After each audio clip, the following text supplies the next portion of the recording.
किसान साथियों, आपने एक कहावत सुनी होगी, बिना बिचारे जो करे सो पाछे पछताए। इसका मतलब क्या होगा, पछताना कैसे होता है? जैसे हम गाय पालन करते हैं, भैंस पालन करते हैं, बकरी पालन करते हैं और हम लोग पूरा आंकड़ा नहीं लगाते कि कितने रुपए की गाय आएंगी, कितने रुपए का सेट बनेगा, कितने रुपए में दूध बिकेगा, कितने रुपए हमारे पास इनकम आएगी, वो कुछ भी नहीं पता होता और हम लोग काम शुरू कर देते हैं। तो इस वीडियो में हम आपको इसके बारे में जानकारी देने वाले हैं। फार्म का चुनाव करें, गाय पालन करना है या भैंस पालन करना है, वो सारी चीज़ें कैसे आप चुनाव कर सकते हैं। और सबसे खास बात यह है कि जो यहाँ का आप फार्म देख पा रहे होंगे, यहाँ पे पहले गाय थी, लगभग 40 से 50 की संख्या में गाय थी और अब उसको परिवर्तित करके यहाँ पे आप देख सकते हैं बकरी का पालन किया गया है। तो ऐसा क्या मतलब चेंजमेंट करना पड़ा? क्योंकि अगर डेयरी का काम का बात करें ना, डेयरी का मतलब जो इन्वेस्टमेंट होता है मिनिमम से मिनिमम 20 लाख रुपए का इन्वेस्टमेंट होता है। और गोट फार्मिंग का कितना इन्वेस्टमेंट होता है वो तो यहाँ के ऑनर से जानेंगे। और मेन बात यह है कि इन्होंने चेंज कैसे कर दिया, डेयरी फार्मिंग करते करते इन्होंने कैसे बदल करके गोट फार्मिंग के बिजनेस में आ गया। क्योंकि जो भी पूरा सेटअप आप देखेंगे ना, पूरा डेयरी फार्मिंग का था। क्या समस्याएं आती हैं यहाँ महाराष्ट्र में, क्योंकि हम लोग महाराष्ट्र में हैं।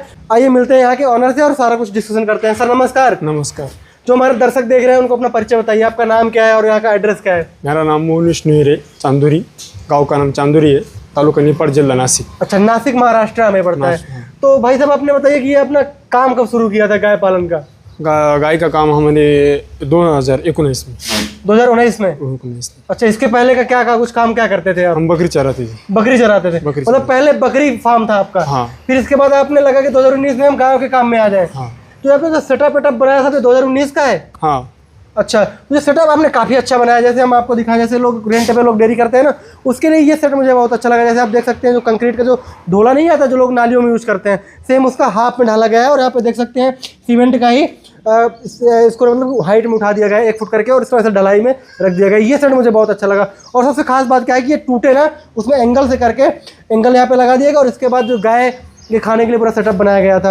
और ये जो अभी आप एंगल बीच वाला देख रहे हैं ना, ये अब इसको अभी किया गया क्योंकि पहले गाय थी और अब बकरी हो गई है। तो ये सेटअप आपने चेंज कर दिया कुल मिला के। हाँ। तो जब आपने 2019 में डेयरी फार्म शुरू किया था तो कितनी गाय से आपने फार्म को स्टार्ट किया था? हमने 10 गाय से चालू किया था। 10 गाय से? हाँ। कहाँ से गाय लेके आए थे? गाय यहाँ से लेते थे हम, हमारे गाँव में जो व्यापारी है व्यापारियों से लिया था? नासिक से ही लोकल में लिया? अच्छा, तो क्या कुछ आपकी गाय की कीमत पड़ी थी? अभी तो हमको 60,000, 65,000, 70,000, 60-65,000, मतलब मिनिमम देखा जाए तो 10 लाख रुपए के लगभग आपने गाय परचेज किया। हाँ। और सेटअप में आपने कितना पैसा लगा दिया था?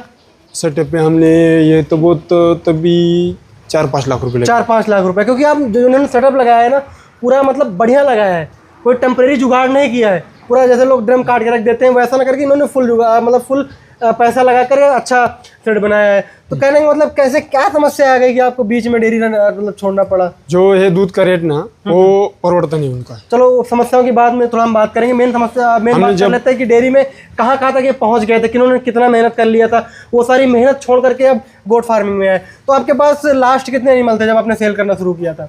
हमने लास्ट तक 40 था। 40 एनिमल? 40 बड़े एनिमल पहुँच गए थे भाई साहब, 40 बड़े एनिमल पहुँच गए थे। अभी अपने पास कितने जानवर हैं? अभी मेरे पास तो 10 जानवर छोटे बड़े। तो आपने मतलब 40 जानवर कब किस सन तक थे, मतलब कब इसको लास्ट बेचा है आपने? लास्ट तक हमने जनवरी तक, यही जनवरी तक? ये जनवरी 2025 तक। 2025 की जनवरी में आपने बेचना शुरू कर दिया? बेचना शुरू किया। क्या बात है। जैसे अगर आप देखेंगे तो फार्म में इन्वेस्टमेंट अच्छा खासा हुआ है। जैसे आप देख सकते हैं पूरा प्रॉपर गायों के बैठने की जगह और इसके बाद ये पानी धुलाई करने के लिए नाली भी बनाई गई है।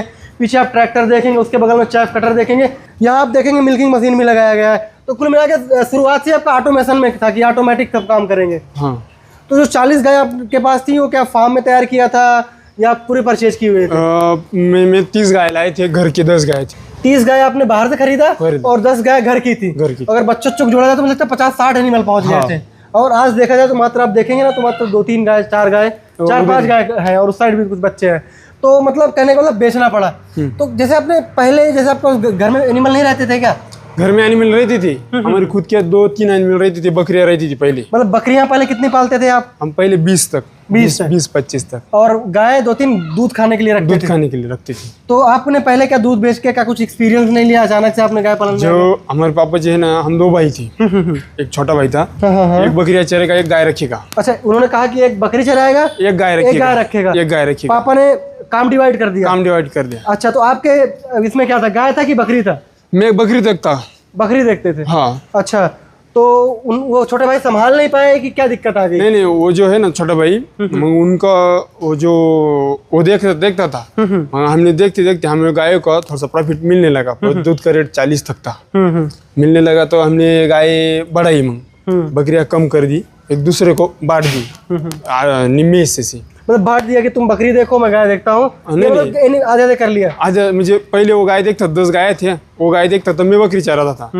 हमारे गाय को थोड़ा सा अच्छा लगा, रेट का दूध की वजह से रेट अच्छा था, 40-45 रेट था। हमने गाय हलो हलो बढ़ाई। अच्छा, हलो पहले ये गोठा था इतना तक, इधर 10 गाय थी, यहाँ से वहाँ तक का। हाँ 10 गाय थी। अच्छा, हमने इन्वेस्टिंग की इतना मतलब कि आपने बढ़ा दिया? अच्छा, हलो बढ़ा दिया। हमारी 10 की 20 गाय हो गई, 20 गाय की 25 गाय था, 25 गाय हो गया। हमारा थोड़ा सा प्रॉफिट मिल लगा। कुछ लॉकडाउन हो गया, लॉकडाउन की वजह से दूध का रेट पूरा गिर गया। फिर लॉकडाउन हाँ, लॉकडाउन तो आपका 2020, हाँ 20 के उठ गया। फिर से दूध का रेट थोड़ा थोड़ा धीरे धीरे बढ़ने लगा। ओके। और जो भैंसल वाले हैं अभी, उनकी वजह से दूध का रेट पूरा गिर गया था। हमने गाय कोरोना में आप झटका खा गया ज्यादा? हाँ, झटका खा गए। तो कोरोना के बाद तक भी आपने फार्मिंग किया, तो बीच में ऐसे क्यों बंद कर दिया? जो गाय का जो दूध का रेट की वजह से और फीड की वजह से वो प्रॉफिट में आज नहीं रही थी। हमने घर से पैसे लगाए गायों में। हमें किसी का लोन नहीं किया, कुछ नहीं किया था, हमें घर से पैसे लगाए। घर का पैसा, मालूम घर का कितना पैसा होता है? घर का पैसा जैसे आपने बताया 30 गाय खरीदा आपने, एक गाय की मिनिमम 80,000 रुपए कीमत लगाओगे, तो केवल कीमत होती है गाय की। गाय को फार्म में लाने का खर्चा, उसको सेट करने का खर्चा, मतलब लाख रुपए की एक गाय सेट तक पड़ती है। कहने के बाद 30 लाख रुपए की तो आपकी गाय हो गई, और सेट को देखा जाए तो 10-15 लाख रुपए का और हो गया। 40-45 लाख रुपए आपने घर का पैसा झोंक दिया डेयरी फार्मिंग में। तो उसमें जैसे रिकवर कितना % आप कर पाए? रिकवर हुआ ही नहीं, अभी तक रिकवर हुआ ही नहीं। जो आईमीएल बेचे हमने, उसकी भी सामने वाले ने पैसे नहीं दिए। तो फिर आपने ऐसा बेचा क्यों? आपको धीरे धीरे बेचना चाहिए था, अच्छी कीमत लेके। ऐसे ना, हमने जो पापा जी हमारे बोलते थे, भाई इसमें कुछ दूध का वजह से परोड़ता नहीं, अपनी जो बकरियां थे वो रखो। हमने हमारी खुद की 20 बकरी थी। अच्छा, वो लेके आए। मतलब फादर साहब ने बोला कि अब डेयरी का काम बंद करो, बकरियों के काम में फोकस करो। तो इसलिए आपने गायों को बेच दिया लोकल में, यहीं के किसानों को। हाँ। तो यहाँ पे देखिए प्रॉब्लम क्या हुई। जैसे सर ने गाय खरीदा, जैसे जो मुझे समझ में आ रहा है, बाकी तो मैं सर से कंफर्म करूंगा कि क्या क्या समस्याएं। जैसे सर गाय लेके आ गए, सर दूध डालते थे प्राइवेट डेयरी में, हाँ, बराबर है, प्राइवेट डेयरी में दूध डाला, वहाँ पे रेट नहीं मिलता। और दाने का, और क्योंकि गाय पालनी है आपको, हाई मिल्किंग गाय होती है, तो इनका मैनेजमेंट हो गया, फीड, मेडिसिन, कॉस्ट हाई तो होता ही है। अगर दूध आप सस्ता बेचेंगे तो कैसे आप मुनाफा ले पाएंगे? तो दूध आपका क्या रेट से लगता था, किस रेट से जाता था? हमारा रेट पहले तो 40 था। 40 से डायरेक्ट को कोरोना काल में 20 तक आ गया। 20 आ गया, ठीक है। 20 को 20 कट हो गए। ऐसे कोरोना में काल में जान दो, कोरोना चाहिए, अभी दूध लेते नहीं तो अपना जा रहा है, इसकी वजह से हम डालते गए। लेकिन मेरे ये बात समझ में नहीं, जैसे आपने बताया कि कोविड का जो मेन घोर समस्या थी, वो आप क्रॉस करके आ गए। 2021, 22, 23, 24, 25 में आपने काम किया। हमको 4 सालों में क्या आपने लगता था क्या अभी जो ऐसा है ना, लगता है ना आदमी को, अभी नहीं है तो कल को आपको अपने आगे मिलेगा ऐसा। अच्छा, दूध का रेट अपने को आगे का साल में मिलेगा, आगे का मिलेगा, तो कंफर्म ही था ना आपको। मान लीजिए कि जैसे कोविड में आपको 20 रुपए रेट मिला, अब जैसे मान लीजिए आप कोविड का जो बुरा समय था वो तो आप पार करके आ गए थे, अच्छे समय में आ गए थे, तब से कोविड का पूरा बैलेंस चल रहा है, लोग फार्मिंग कर रहे हैं। तो आपने बीच में क्यों ऐसे बेच दिया? क्योंकि मान लीजिए मेन बुरा टाइम में आपने दूध, जो पशु खाद्य है ना, उसका रेट बढ़ गया अभी। नहीं, वो तो रेट बढ़ गया, तो आप तो खरीद चुके थे ना। हाँ, और गाय की वजह से दिक्कत ऐसी आती थी कि गाय मरती थी, कुछ उनके जो सड़ मस्टेटिस में जाती थी, कुछ ऐसा कि जो मुझे गाभधर में मुझे मतलब कहने मतलब मास्टाइटिस की प्रॉब्लम आती थी, गाभी नहीं हो पा रही थी, तो इस वजह से दिक्कत आ रही थी। जो आपने गाय पाला था, कितने लीटर वाली गाय थी? हमारे 30 तक गाय थी। अभी जो हमारे फार्म में है 30-40 तक गाय थी हमारे पास। बताइए, मिल्किंग मशीन भी खरीदा, सेटअप भी बनाया प्रॉपर, फिर इसके बाद तो यहाँ पे मैं मिस मैनेजमेंट बोलूँगा। और आपको ये भी बताना चाहूँगा किसान साथियों, अगर आप डेयरी करते हैं, जैसे मैंने बताया ना, बिना बिचारे जो करे 100 पाछे पछताए, तो ये हाल होता है कि अगर आप पहले प्लान नहीं करेंगे, प्री प्लान होना पड़ेगा। गाय कितनी पालनी है, दूध कहाँ बेचना है, हरा चारा कहाँ से आएगा, सूखा भूसा कहाँ से आएगा, फीड कहाँ से आएगा, कितने रुपए की क्या कॉस्ट होगी, लेबर मिलेगा नहीं मिलेगा, इन सब बातों का अगर आप पूरा डिस्कशन कर लेते हैं तभी आप इस फील्ड में आइए, नहीं तो आपको फिर ऐसे ही बर्बाद करना पड़ेगा। जैसे घर का पैसा 30-35 लाख रुपए हवा में फूल, और इसके बाद अभी बकरी पालन में आ गए। तो आप बकरी कितनी पालते थे गायों के साथ में?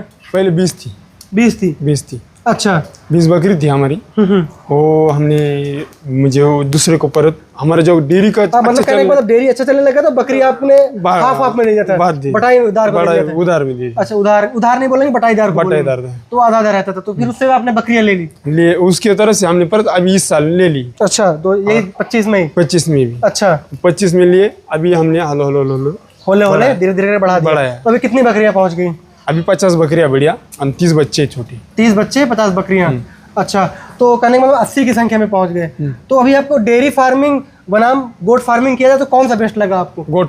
गोट फार्म पहले से करते आए थे, तो ये कारण था या क्या कुछ डिफरेंट, थोड़ा ये बताइए। कैसा कि आगे जो पहले थे तो अच्छा था वो भी, पर हमने कैसे एक भाई ये बड़े देखेगा, एक भाई वो देखेगा, ऐसे वजह से ये किया था हमने। अभी हम दोनों भी गोट फार्म ही देखते हैं। अच्छा कहने का मतलब भाई में पहले थोड़ा सा ये था कि आप ये देखो मैं ये देखूंगा। अब इस पर जब डेयरी फार्मिंग डैमेज हुआ, क्योंकि डेयरी फार्मिंग एक ऐसा व्यवसाय है किसान साथियों, इसमें आपको रेगुलर रहना पड़ेगा।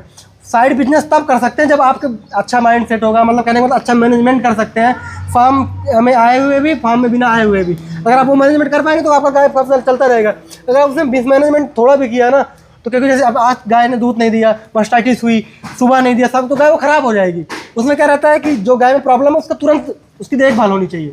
अगर आपकी तुरंत देखभाल नहीं हुई तो गाय डैमेज हो जाएगी। अगर एक गाय डैमेज हुई तो आपकी लगभग 80,000 से लेकर लाख रुपए एक गाय आती है। तो बकरी पालन जो आपने इतना बढ़ा दिया, इन्हीं के बच्चे से बढ़ाया कि बीच में खरीदा भी? नहीं, बीच में खरीदा। बीच में कितनी खरीदा? 30 बच्चे खरीदे। 30 बच्चे बढ़िया बड़े। कहाँ से खरीदा? यहाँ से साइकिल मंडी से। साइकिला मंडी से। तो अभी हम जैसे देख पा रहे हैं आपके पास उस्मानाबादी हैं और जहाँ की लोकल ब्रीड है जिसे गौरान बोलते हैं, उस बकरी का भी पालन करते हैं। हाँ। बकरी में अपने उस्मानाबादी ब्रीड क्यों चुना, थोड़ा ये बताइए। ये जो ब्रीड है ना, जो मांस और दूध के लिए अच्छा है। मांस और दूध के लिए अच्छा है। तो दूध ही बेचते हैं कि मांस बेचते हैं? नहीं, मांस जो बच्चे बेचते हैं हम। अच्छा बच्चे तैयार करके बेचते हैं? बेचती। अच्छा तो अभी क्या कुछ टारगेट है आपको, कितने साल का कितने बच्चा बेचना है? अभी अगले साल तो हमारे 80 बच्चे बेचने चाहिए दिवाली तक। दिवाली तक मतलब इस साल आप प्री प्लान। एक बात और बताना चाहूँगा वीडियो में, किसान साथ सबसे बड़ी बात होती है कि आपका रुझान क्या है। जैसा अभी मैं सर से बात कर रहा हूँ ना, तो मुझे नेचुरल ऐसा लग रहा है कि सर का रुझान गोट फार्मिंग में ज़्यादा है, डेयरी फार्मिंग में कम। तो इसलिए मैं कह रहा हूँ जैसे दिवाली तक मैं 80 बच्चे बेचूंगा। तो अभी तक मतलब प्लान कर रहे हैं कि मैं इतना बेचूंगा, इतना प्रोडक्शन मेरा बच्चों को होगा तो कमाएंगे। मेन आपका रुझान भी होना चाहिए कि आप मेरा रुझान क्या है। अगर आप पैसे देख के किसी भी व्यवसाय में जाते हैं तो फिर आप फेल हैं, उसी दिन फेल है, उसी दिन आपके फार्म में ताला लग गया, क्योंकि आपने पैसा देख के काम चुन लिया। अब इन्होंने जैसे मैं देखा कि इनके भाई और इनकी भाभी जी पूरा घुमा रही थी बकरियों को, लगा हुआ है तभी खेतों में वो रोड किनारे घुमा रहे हैं। अब इसमें लगा हुआ नहीं तो धीरे धीरे बंद हो गया। तो जैसे आपने बताया कि 80 बच्चे तैयार करना, तो एक बच्चे की क्या कीमत पड़ती है? ये एक बच्चे जैसे बनाया वैसे।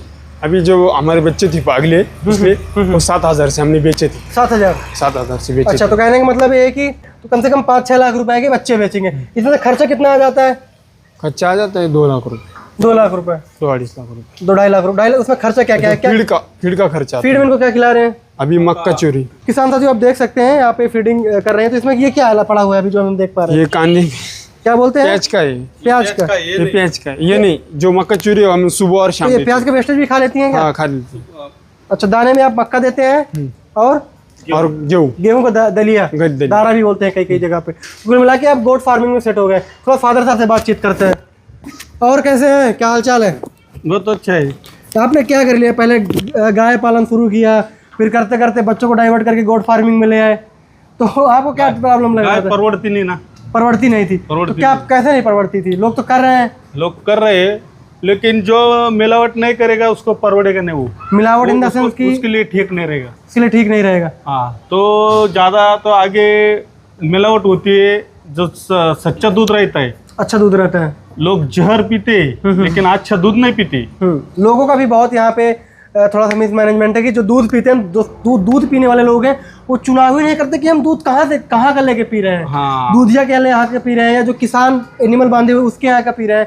क्योंकि अगर आप किसान के घर का पियेंगे तो आपको प्योर नहीं मिलेगा। अगर ऐसे ही चलता रहा तो ऐसे ही बहुत सारे किसान गिरते रहेंगे। अगर जैसे गुजरात का रूल मुझे अच्छा लगा। गुजरात जैसा रूल मुझे लगता है हर जगह हो जाए ना, धीरे धीरे करके दूध का रेट अच्छे मिलने लग जाए, उनको बोनस मिलने लग जाए, उनको सेट बनाने के लिए सब्सिडी मिलने लग जाए, पशु खरीदने के लिए चारा उपलब्ध होने लग जाए, होगी तो हमको भी पकड़ो। हाँ बिल्कुल बिल्कुल, वो बात सही है। जिसकी मिलावट है उसको पकड़ो ना। बिल्कुल, वो सब्जेक्ट थोड़ा दूसरा है कि गवर्नमेंट को ध्यान देना पड़ेगा। महाराष्ट्र में यही दिक्कत है। महाराष्ट्र में नहीं, पूरे भारत देश में दिक्कत है। यही दिक्कत है, प्रोडक्शन कम है, जहर पीते, दूध पीते नहीं। इस वजह से फार्म बंद हो जाते हैं।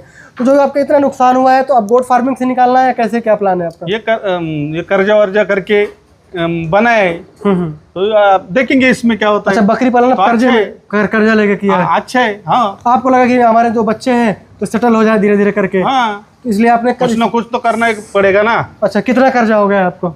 अभी मेरे पास 6 लाख रुपए कर्ज है। 6 लाख रुपए बकरियों का कर्जा है, मतलब डेयरी में इतना लंबा नुकसान होने के बाद इसमें भी कर्जा हो गया। तो बहुत बहुत धन्यवाद जो आपने समय निकाल करके जानकारी दिया कि कैसे गोट फार्मिंग में हम आए और डेयरी फार्मिंग हमने क्यों बंद किया। तो किसान साथियों, वीडियो का सार ये निकलता है कि अगर आप कुछ भी फार्म या कुछ भी स्टार्ट करने जाते हैं तो पहले पूरा प्लानिंग कर लें कि कैसे क्या करना है, तो ही आप फार्मिंग शुरू करें, अन्यथा आप ना आए। मैं आपसे हाथ जोड़ करके विनती करता हूँ कि आपका जो मेहनत की कमाई का पैसा है उसको वेस्ट मत करें। वीडियो देखने के लिए आपको बहुत बहुत धन्यवाद।